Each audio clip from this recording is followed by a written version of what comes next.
Reach out and touch faith. ვაგრძელებთ გადაცემას, გმადლობთ რომ გვიყურებთ. გადაბრალების პოლიტიკას ხელისუფლება არის კულტურის სფეროში ღალატობს. ამჯერად საქმე დოღლაურის სამაროვანს ეხება, რომელიც გარემოს დაცვის სააგენტოს მიერ გაცემული ლიცენზიის საფუძველზე კარიერად იქცა. პასუხისმგებლობას არც ეს უწყება და არც კულტურის სამინისტრო არ იღებს. ყველაფერი იმ ჩინური კომპანიის ბრალი ყოფილა, რომელიც იქ სამუშაოებს აწარმოებს. თუმცა რომ არა იულონ გაგოშიძე, არც ჩინური კომპანიის პასუხისმგებლობის საკითხი დადგებოდა. ცნობილი ქართველი არქეოლოგი დღეს თეორემას სტუმარია და მასთან ვისაუბრებთ. გამარჯობა ბატონო იულონ, დიდი მადლობა. ასე გვიან რომ ბრძანდებით ჩვენი სტუმარი. თუ შეგიძლიათ გითხრათ, მე ახლა მხოლოდ სამაროვანი ვახსენე და მე გადაცემის დაწყებამდე რომ ვისაუბრეთ, თქვენ სხვა ძეგლებზეც ისაუბრეთ. თუ შეგიძლიათ აღწეროთ, რა ძეგლებია ამ შემთხვევაში საფრთხის ქვეშ? დოღლაურის სამაროვანის ის ნაწილი, რომელიც არ გაგვითხრია, საერთოდ გავთხარეთ დოღლაურის სამაროვანის ნიშნულოვანი ნაწილი დაახლოებით 450 სამარხამდე გაითხარა. 24. ეს თარიღდება ქრისტეშობამდე მე-3000 წლეულითა და მე-2000 წლეულით. ესე იგი, ჩვენი დღიდან რო ვეანგარიშოთ ჩვენიდან დაახლოებით 5000-დან 3000 წლამდე, აი ამ პერიოდში თარიღდება ეს სამაროვანი. ეს იყო გზის მშენებლობის დროს. გარდა მაგისა, გზას სჭირდება ეს ინერტული მასალა. ინერტული მასალის მოსაპოვებლად იქვე გვერდით შარშარ გადაწყვიტეს კი გახსნეს კარიერი. საერთოდ მოიპოვებენ გზის სამშენებლო მასალას. ხო, გზის სამშენებლო მასალა. ეხლა რა ზედაპირს მოხვეტავენ ეს ნიადაგი რაც არის, რომ მე რეკულტივაცია მოხდეს, მაგრამ ნიადაგში არეულია ის მაინც ხსნის დროს და ის არქეოლოგებს ნაკლებად გვაინტერესებს. ქვეშ სამარხები იყო. ის სამარხები უნდა შეისწავლო ყველაფერი და მე დაანგრევენ ჩვეულებრივად. 2012-ში რო ვიმუშავეთ, ერთი დღე არ შეგვიფერხებია მშენებლობა. მართალია ეს მოგდევდნენ, მაგრამ როგორც შეთანხმებული ვიყავით, ყოველ კვირა ვაბარებდით გარკვეულ ტერიტორიას. კი ბატონო, თქვენ რომ მითხრათ ზუსტად რას ნიშნავს, როდესაც თქვათ, აი იგივე ესეთი მნიშვნელოვანი მაგისტრალია, ხო? აი ეს რაც შენდება, დაიწყო წინა ხელისუფლების დროს, უმეტესი ნაწილი ჯერ კიდევ წინა ხელისუფლების დროს არის გაკეთებული, ახლა ეს გრძელდება. ახლა კიდევ 400 კილომეტრი გვაქვს ასაშენებელი და სავა. კი ბატონო, და აი ამ 400 კილომეტრზე ხო ფაქტია, რომ სხვა ტიპის არქეოლოგია და როგორი უნდა იყოს სახელმწიფო პოლიტიკა, რომ განსაზღვრულია კანონით, თუ შეგიძლიათ რომ ეს კანონით არის განსაზღვრული და ეგრე ხორციელდება კიდეც. აი 2011 წელს როცა აი რუისი აგარის მონაკვეთი ტრასის აი ამ ავტომაგისტრალის ამ მონაკვეთის პროექტი მზადდებოდა, მაშინ ჩატარდა ექსპერტიზა. ეს არის ბუნების დაცვითი ექსპერტიზა, რა გავლენას ახდენს მოსახლეობაზე და ასე შემდეგ და მათ შორის არქეოლოგიურიც. არქეოლოგიური ექსპერტიზა ჩავატარე მე, რომელიც იქ მუშაობს 1971 წლიდან და აი მართლა ეს ხუმრობითაც რომ ყოველი ქვას ადადებს ზეპირად ვიცი. ამიტომ იქვე ეს ექსპერტიზა დევს პროექტში. ისე რომ ვინმე თქვას რომ არ ვიცოდითო, ეს არ არის მართალი, იმიტომ რომ უკვე 2011 წლის ივნისში 15 ივნისი იყო ჩავაბარე ეს ექსპერტიზა დაერთო პროექტს და იქ წერია ყველა ის ობიექტი, რომელიც შეიძლებოდა დაზიანებულიყო. და სხვათა შორის, ძირითადი რასაკვირველადაც ტრასა გაივლიდა უშუალოდ. ის ტრასა გაიარა იმ ტრასამ 2012 წელს ვიმუშავეთ იმ ტერიტორიაზე და 153 სამარხი გავთხარეთ, როგორც გითხარით, მე-3 და მე-2000 წლეულის ქრისტეშობამდე. 2000 მომდევნო წელს შარშან უკვე 2013-ში გზის მონაკვეთზე დაიწყეს იქ კარიერი გახსნეს. იქვე ახლოს გვერდზე. ამავე სამაროვნის გაგრძელება იყო. ხო და მაგაზე წავტეხეთ ამბავი ერთი, მაგრამ ძალიან გაგვიჭირდა. და მოგცეს მაინც ნება, ფულიც გამოყვეს სათანადოდ და ნოემბერში და დეკემბერში ვიმუშავეთ. თოვლი, ჭყაპი, სიცივე, ყინვა, 50 კაცი მუშაობდით ყოველ დღე. დღე და ღამე, კვირა და შაბათი ჩვენ არ ვიცოდით, რომ არ შეგვეფერხებინა მშენებლები. გზის მშენებლობა. მუშაობდით, მოგდევდა თან ეს ექსკავატორები, მაგრამ მოვახერხეთ მაინც ეს სასწაული იყო. 257 სამარხი გავთხარეთ. ყველაზე დიდი სამაროვანია საქართველოში ადრეული ბრინჯაოს ხანის, მტკვარ-არაქსის ხანის. ეს ზუსტად ის ხანაა, როდესაც როგორც თარიღდება. კი, მე ვკითხულობ თქვენ ანგარიშს და საინტერესო დეტალი ნახე, წამოწოლილებს ასაფლავებდნენ, ქალებს მარჯვენა მხარეს თუ პირიქით თუ ხო და ეს წამოწოლილებს კიდე საინტერესო თემა.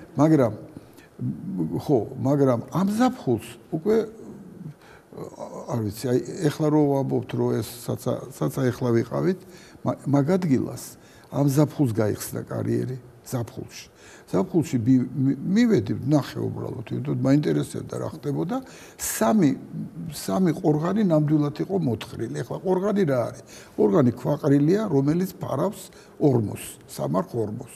ორმო შეიძლება 3-4 მეტრის სიღრმისა იყოს ზედაპირიდან და ზემოდან კიდევ თქვათ 1-2 მეტრის სიმაღლე, ან უფრო მაღალი ქვაყრილი აღალია. ეს ქვაყრილები მოცლილი იყო სხვათა და მოთხრილი იყო მიწაც. მაგრამ ორმო კიდევ უფრო ღრმა არის. ესე იგი, მთლიანად ბოლომდე არ იყო დაზიანებული, ჩანდა სამი ყორღანი მშვენივრად. ფოტო გადავიღე ყველაფერი და გადავეცი იმას. ზეგთა დაცვას. უთხარი რომ აქ უნდა გაჩერდეს მუშაობა და სანქციები დაედოს ამას და რომ მოლაპარაკება რომ დაიწყეს მაინც იმ მშენებლებმა თქვეს რომ ჩვენ ამას აღარ ვახლებთ ხელს. და დატოვეს და მე იმედი მქონდა მართლა რომ იქ არავინ არაფერს აღარ დაანგრევდა. თუმცა არც ის შემოუთავაზებიათ რომ თქვენ გათხრები გადაგრძელებით. არა, მაგაზე უარი თქვეს, სასტიკი უარი თქვეს. კი, მაგრამ თუ კი გასაკეთებელი იყო იქ კარიერი და რატომ არ ერთში აღარ მინდა ეს კარიერი, არ გამოგვადგაო და დავანებებ თავსო. ამავე დროს დაიწყო მუშაობა უკვე კარიერად იმის გვერდზე, გარდა კარიერისა, იქ შემოსავლელი გზა კეთდება ყველაფერი და ადრე 2012-ში ჯერ კიდევ მოლაპარაკებული ვიყავით იმ ჩინელებთან, რომ იქ როცა დადგებოდა დრო, აგრეთვე გამოგვიყოფდა თანხას, რომ იქაც შეგვესწავლა ეს დარჩენილი. ხო და ამ ზაფხულში დაიწყეს მუშაობა დაუკითხავად და იყოს აი სასკანდალო რაღაცა, აი რაც თქვენ ტელევიზორში ნახეთ, ის ხდებოდა თვალდათვალ ყველას თვალწინ, მაგრამ ოპერატორი არ იყო იქ რომ გადაეღო.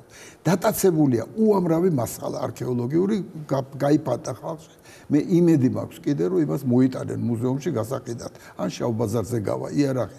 ბევრი იარაღი იყო იქ, შუბისპირები, სატევრები და სხვა, ეს არის ბრინჯაოს ხანის მასალა. ეს დოღლაური სამაროვანი ალბათ აღარ არსებობს. გარდა დოღლაური სამაროვანისა, ბოლოში ნამოსახლარიც იყო. რა დაემართა იმ ნამოსახლარს არ ვიცი. ეხლა მე იქ არა ყოფილვარ, უბრალოდ გული არ შემიძლია რომ მივიდე. აი ამაზე იყო საუბარი სწორედ ზეგთა დაცვაზე და მაშინ მითხრეს რომ ისა წადიო, მოელაპარაკდნენ რომ მე უნდა ფული მოეცათ ჩემთვის. ხელფასივით ასე ვთქვა და მე უნდა იქ მემუშაო. მე ვთქვი კანონს ნუ ვარღვევთ მეთქი. გადაურიცხონ ეს ფული დაწესებულებას საქართველოს ეროვნულ მუზეუმს. ეროვნული მუზეუმი გააგზავნის ექსპედიცია ერთი კაცი კი არ არის. რთული ის არის პრობლემა ეს ძალიან. იქ მუშაობა, იქ სხვა სპეციალისტებიც უნდა იყვნენ ჩვენთან ერთად და ჩვეულებრივად ვიმუშაობდით, არ შევაფერხებდით და საერთოდ პრინციპში ხო იცოდე რომ კარიერი უნდა გაიხსნათ. 2 თვით ადრე ეთქვა და ჩვენ გავაკეთებთ და მე ემუშავდათ კარიერს.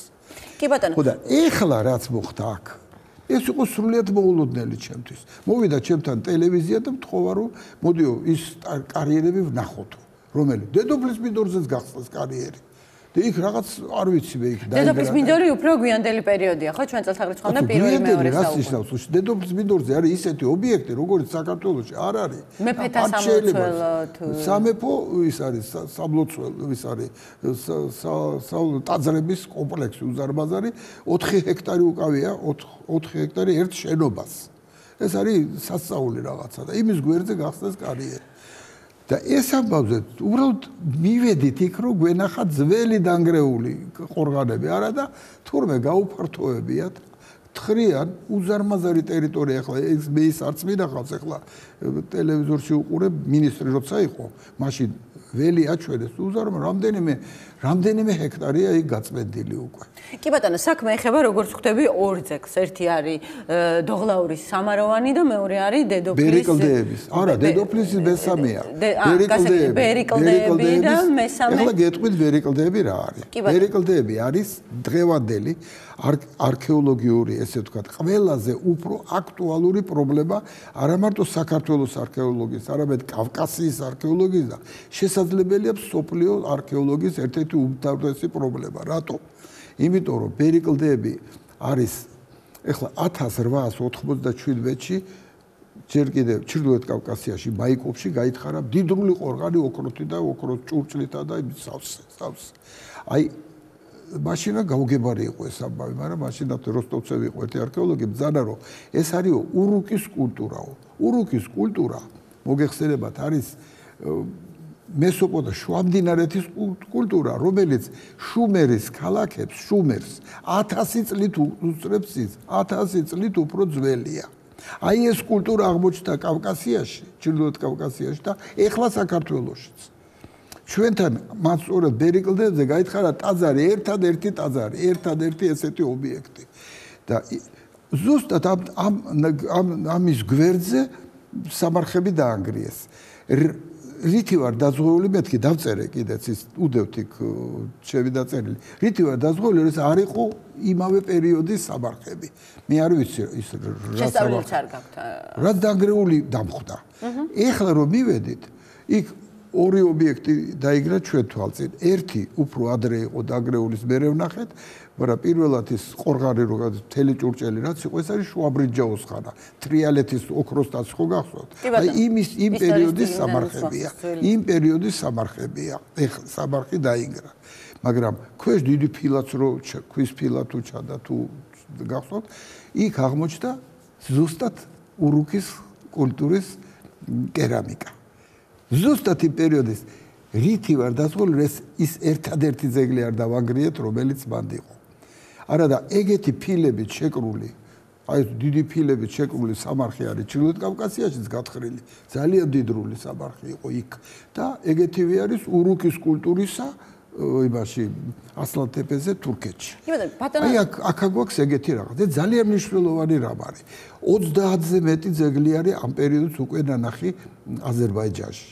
ეხლა აზერბაიჯანი, საქართველო, კავკასია ვართ ჩვენ. ჩვენ ვართ წინა აზიის ნაწილი. და ეხლა წარმოიდგინეთ ქრისტეშობამდე მე-4000 წლეულის დასაწყისის 6000 წლის წინანდელი კულტურა, რომელიც გავრცელებულია მესოპოტამიიდან კავკასიამდე. ერთიანი. ეს სუცვლის ჩვენ თვალსაზრის ძველს, ჩვენ მდგომარეობაზე, ჩვენ საქართველოზე და შესაძლებელი ამასთან სულ სხვანაირად წარმოდგეს და უდგარ იგივე საყდრის საპრობლემო. ანუ საფრთხის ქვეშ არის სამი ძეგლი, არის ერთი დოღლაურის. ეხლა გაჩერდა, მადლობა ღმერთს, გააჩერეს. დოღლაურის სამაროვანი, დედოფლის მინდორი და ბერიკლდეები. როგორ ფიქრობთ, რატომ ვერ მოხერხდა თავიდან აცილება, მით უმეტეს რომ თქვენ როგორც ყვებით ამასთან დაკავშირებით იცოდნენ, დასკვნა სტანდარტული ქონდა, ფულიც იყო ჩადებული იმ პროექტში ამ შესასწავლად. როგორ ფიქრობთ, რისი ბრალი არის პოლიტიკური ნების არარსებობის, დაუდევრობის?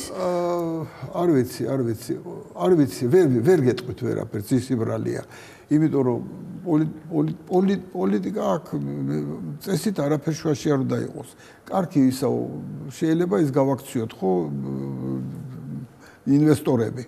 არაფერი გართულება არ არის ინვესტორთან. თავიდან პროექტში იდოეს აბა. კიდან ნებისმიერ ინვესტორს პრინციპში უცხო არ უნდა იყოს, რა ქვეყანაში ჩადის. ეს მოთხოვნა ნებისმიერ ქვეყანაში დგება, ამერიკაშიც იგივეა, ევროპაშიც კანონმდებლობა პრინციპში მეტნაკლებად ერთნაირია არქეოლოგიურ ძეგლებთან. გაიოლებულია რასაკვირველია კარიერების ნებართვის გაცემა 2007 წელს მიიღეს რაღაც ესეთი დადგენილება, მაგრამ არავის არ გაუქმებია ძეგლთა დაცვის კულტურის ძეგლთა დაცვის კანონი და იქ მე-14 მუხლში პირდაპირ წერია, რომ კარიერების ნებართვის გაცემის დროს აუცილებელია არქეოლოგიური ნებართვა, არქეოლოგიური დასკვნა. ამ შემთხვევაში თქვენ არ მიუღიათ არქეოლოგი. არა, არსებობს ეს დასკვნა. წერია მაგაზე. და იგივე ამ ობიექტზე წერია, რომ იქ უნდა იყოს ჩატარდეს ისა გათხრები. წერია, იმიტომ რომ პროექტში ხოდებს ის ექსპერტიზის დასწრება. კი ბატონო, ნუ სახტრისი ახლა ეს სამი ძეგლი ფაქტია რომ როგორ ფიქრობთ რამე სისტემურ პრობლემასთან გვაქვს საქმე? სისტემურ პრობლემასთან ნამდვილად გვაქვს საქმე და აი გეტყვით, თავარი პრობლემა რა არის ჩვენთან?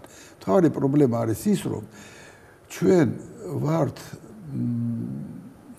ჩვენ ახალი წყობა, ახალი საქართველო ახალ ეტაპზე გადავიდა თავისი ცხოვრების. საბჭოთა პერიოდი გარდაიცვალა ჩვენთან. ყოველ შემთხვევაში, მომაკვდავია. ხო და ახალი სისტემა გვაქვს ჩვენ. სულ სხვანაირი წყობა გვაქვს, განსხვავებული თქვათ იგივე რუსეთისაგან. დღეს აქ.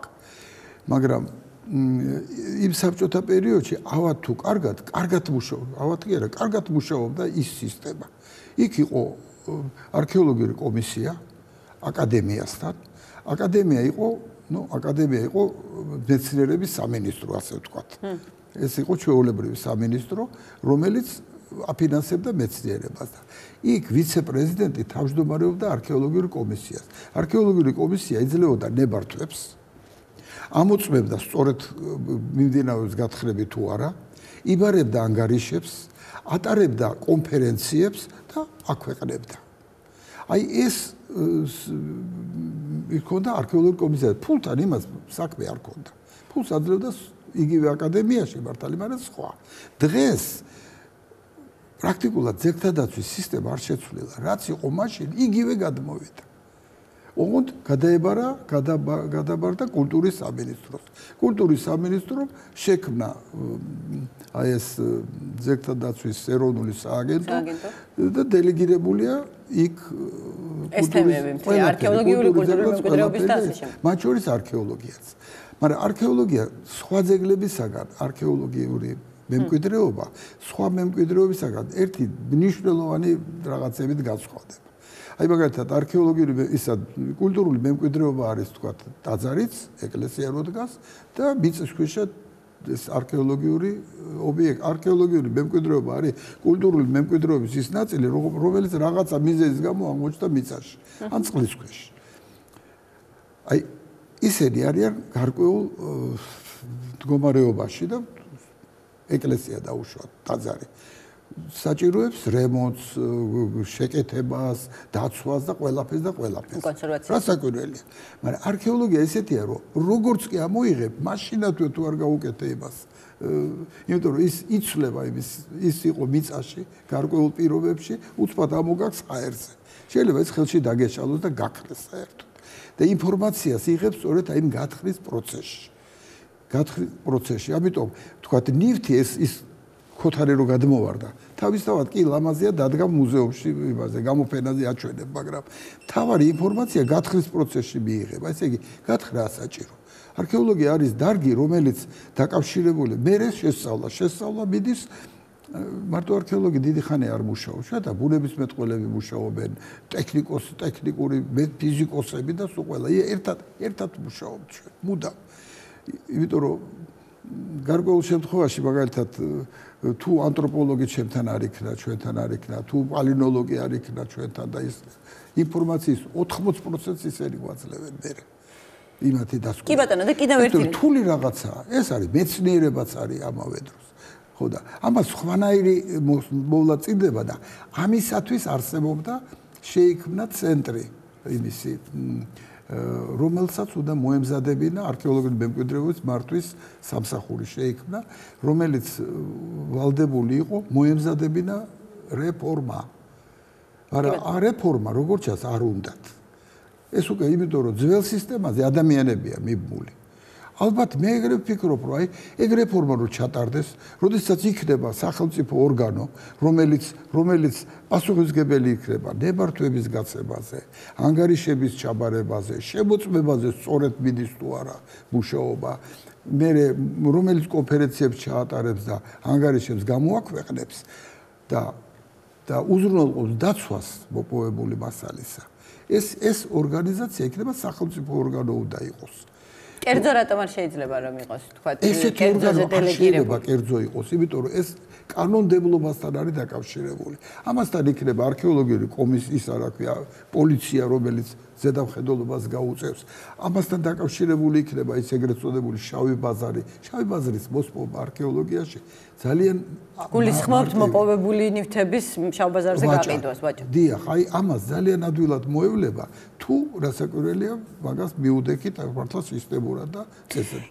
ეს მზად არის უკვე. კი ბატონო, და გავაკეთეთ.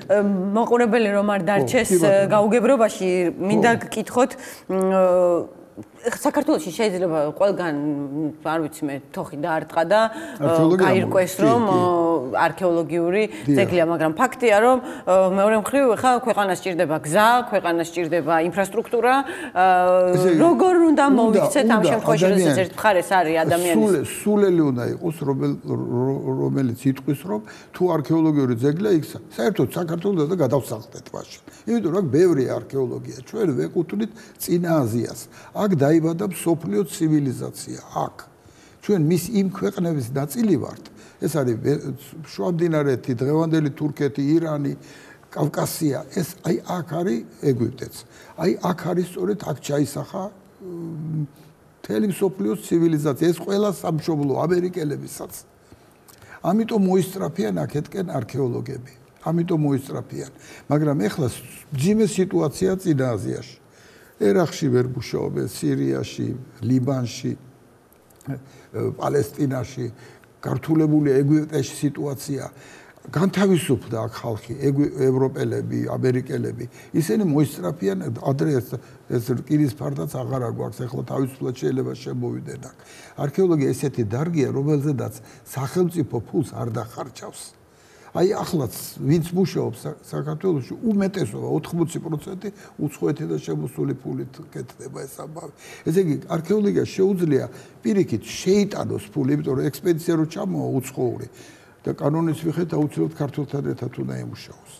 აქ ექსპედიცია მოყავს, ის ფულს ხარჯავს აქ, ქირავობს მუშებს, ესე იგი შემოსავალს აძლევს. ასეთი ქვეყნები როგორც ჩვენ ვართ კი ბატონო, შესწავლის შემდეგ შესაძლებელია. მაგრამ ამისთვის სჭირდება სტრუქტურული ცვლილებები. კი ბატონო, შესწავლის შემდეგ, უბრალოდ თავარია რომ ობიექტი იქნა შესწავლილი.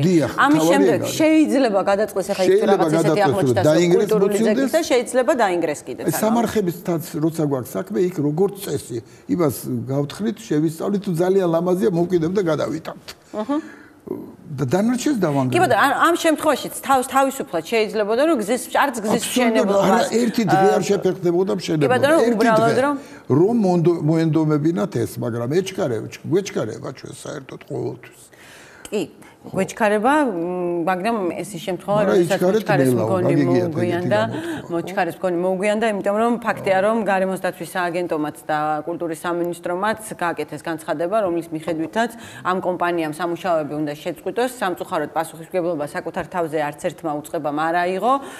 იმედია, რომ მომავალში შევძლებთ მსგავსი შემთხვევების თავიდან აცილებას, ისე რომ არც საქართველოს მოსახლეობა დაზარალდეს, არც უგზოდ დავრჩეთ და ამის პარალელურად ჩვენი ისტორიაც შევავსოთ მნიშვნელოვანი ფურცლებით. რასაკვირველია, ესე იგი, ხო გეუბნებით, ეს მარტო ჩვენი ისტორია არ არის. ეს ამაზე გული შესტკივა მთელ დანარჩენ მეცნიერებს რასაკვირველია. კი ბატონო, დიდი მადლობა ბატონო იულან, ჩემს თეორემაში რომ ბრძანდებოდით სტუმრად, ეს თქვენი პირველი სტუმრობა იყო, იმედი მაქვს არა ბოლო და ამ თემაზე ვისაუბრებთ ხოლმე. დიდი მადლობა მაყურებელს იმისთვის რომ გვიყურეთ, ჩვენ ერთმანეთს შემდეგ ხუთშაბათს შევხვდებით. კიდევ ერთხელ მშვიდობიან ღამეს გისურვებთ.